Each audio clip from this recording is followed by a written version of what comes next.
Network of the 1984 World Series is proud to present the Major League Baseball Game of the Week.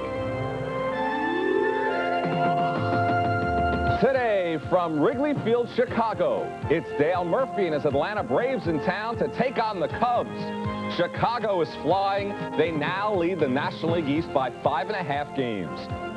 Some of you will see the Los Angeles Dodgers. They're at the Vet in Philadelphia to take on the Phillies. The Phillies, led by their Rookie of the Year candidate Juan Samuel, are now within 6 games of the Cubs. But first up, it's Major League Baseball, an inside look at baseball and a preview of today's Game of the Week. Brought to you by Zenith VHS Video Recorders, the video recorders that have everything. And by Lowenbrau. When you want the taste of a truly great beer, tonight, let it be Lowenbrau. Hi again, everyone, and welcome to the Game of the Week. Len Berman in New York. Coming up in a few minutes, the first place Cubs host the Braves, or the Dodgers are in Philadelphia. But first up, the pennant races. The tightest one right now, and potentially the wildest down the stretch, the American League West. Minnesota lost last night. Both Kansas City and California won, so things tighten up a bit out there. Now, in Anaheim last night, first inning, Reggie Jackson with the base hit to right field. Freddie Lynn comes around to score. DeSensei right behind him. Kirk Gibson's throw, wild at third. Downing scores 3-0 Angels over the Tigers. In the 5th, Freddie Lynn's ground single to right. Gary Pettis scores it. 5-1 Angels. They go on to win 5-3. And in Minnesota, Cliff Johnson for the Blue Jays.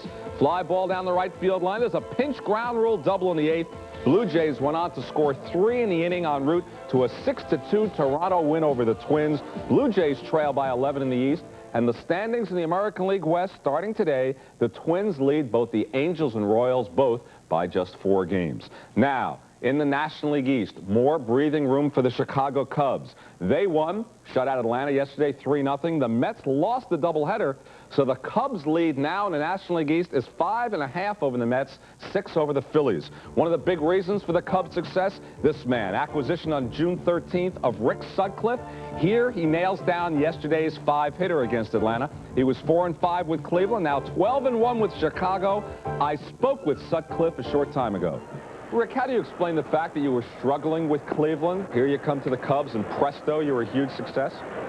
Well, it's something that you really don't like to look back at because it can change on you just like that. I felt like I kind of got off to a decent start in Cleveland, but I came down with some physical problems. I had a root canal that went bad on me, and I lost close to 20 pounds, but that's just an excuse. I just wasn't throwing the ball very well over there, and I don't know whether it was a pennant drive or what happened, but all of a sudden I've become a different pitcher over here. And what a storybook situation. You are a free agent after this remarkable season. Will you stay with the Cubs, Rick?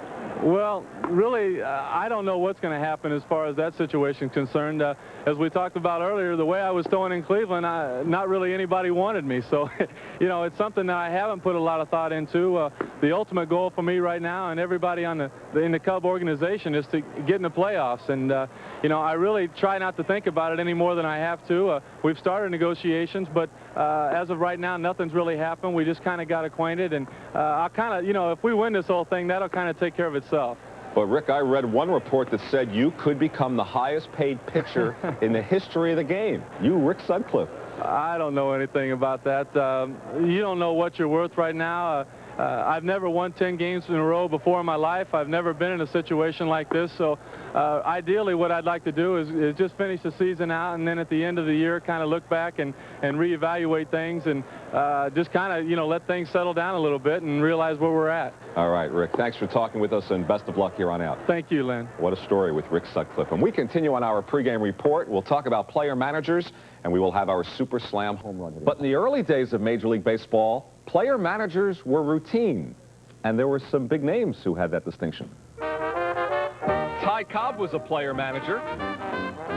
So was Cy Young for 7 games, and Rogers Hornsby for 11 years. Lou Boudreau was the last to win a World Series with the 48 Indians. He batted .355 that year.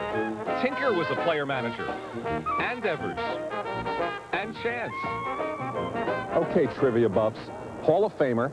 He played in the World Series with 2 different teams, the first of which was Cincinnati. He comes back to Ohio as a player manager, and his first game is a smash at the plate. The answer is right. Frank Robinson. Much the same way Pete Rose won his first game and was a batting star as a player-manager. Frank Robinson in 1975, in his first at-bat in Cleveland as a player-manager, hit a home run and won the game as well. First game. Boy, you step in as a player-manager, hit a home run, your team wins, you said, boy, this is easy. No, I didn't. I knew it was going to be tough, but I was very fortunate to be able to hit a home run in that game, and we went on to win it. So who better to know about the trials and tribulations that face Rose than Robbie, a great player who becomes a teammate and the boss at the same time. It's a fine line to walk. Well, it is a very difficult line, and I think that's going to be one of the main things that Pete is going to really have to deal with early, is that separation. You can't be one of the boys. You can't be a buddy, a pal, and it's going to be very difficult for him to push himself away from the players, or to really come down hard on the players when you have to. I heard Joe Torre say that, because he was a player manager for a few games, he said, I know Pete will have arrived as a manager when he pinch hits for himself. Did you ever do that? Did you ever pinch hit for yourself? Oh, sure. I did that. Oh, of course. Did you get mad at the manager? No, I didn't, because it was a tough right-hander going out there. And I said, come back, Frank. Come on back. We're going to send a left-hander up there to hit. The difference between Robinson and Rose? Robinson had the added pressure of being the first black manager. He lasted 2+ years in Cleveland, longer in San Francisco. And when he was fired this year, it meant that there were again no black managers in baseball. So while Frank awaits his third shot, he's advising Milwaukee hitters as their batting coach. That ball you got to turn on and pull it. So what's the #1 piece of advice you would give to Pete Rose? Well, the #1 piece of advice is, the #1 priority is managing the ball club, managing the 24 other players plus Pete Rose. And when he has time and when he can get the time, then he takes care of the player as far as preparing him to go out and play. But you have to worry about the other 24 players. And here's another pretty good trivia question to try on a friend. Name 3 men who have worn Milwaukee uniforms who have hit over 500 career home runs. You have Hank Aaron, you have Eddie Matthews, and now Frank Robinson. And time now for our home run hitting contest. Winfield against Murray. Here's Bob Costas. NBC Sports and Major League Baseball present the Gatorade Super Slam. And today it's a second-round matchup between 2 American League Eastern Division superstars as Dave Winfield of the Yankees, bidding for a batting title, takes on Eddie Murray of the Baltimore Orioles. In his first-round match, Winfield disposed of Boston's Jim Rice rather convincingly by an 8-3 score at Fenway Park. His opponent, Eddie Murray, walked away from his confrontation with Toronto's Willie Upshaw with an easy 6-1 win. And now the two are ready to rumble in Baltimore's Memorial Stadium, where the cagey Murray is set to offer a bird's-eye view of what we can expect to see from Winfield.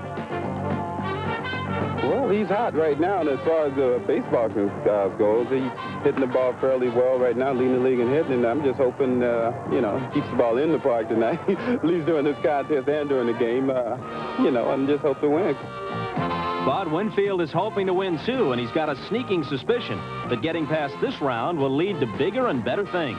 If you were to make some selections, I'd say the winner of this particular contest today is going to win it all. But at the start, all the winning signs are pointing to Murray as Eddie breaks from the gate in a hurry.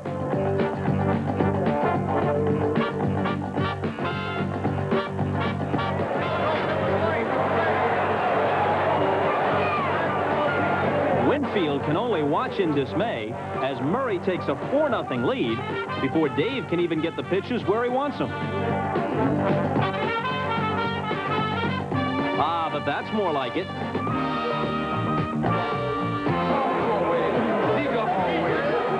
And that one, too.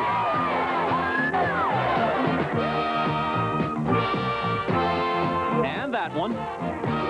And once more. And a 5th. 5 home runs in the 3rd inning give Murray plenty to think about. And they also give Winfield a 5-4 lead. But Murray's not through yet. In fact, you might say that Eddie's still cruising.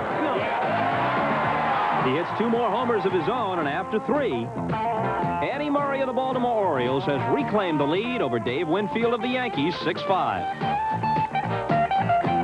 Winfield decides that some new lumber might help. Al Bumbry's skeptical. He says it won't make any difference. But Dave has other ideas. And a respectful group of Orioles watch him connect for 4 home runs in the last 2 innings. Those 4 round trippers give Winfield a 9-6 lead. Now, Eddie Murray still has one more chance, but in the bottom of the 5th and final inning, he can only reach the seats once. So Winfield is the winner of this match, and he goes on to face the winner of the Tony...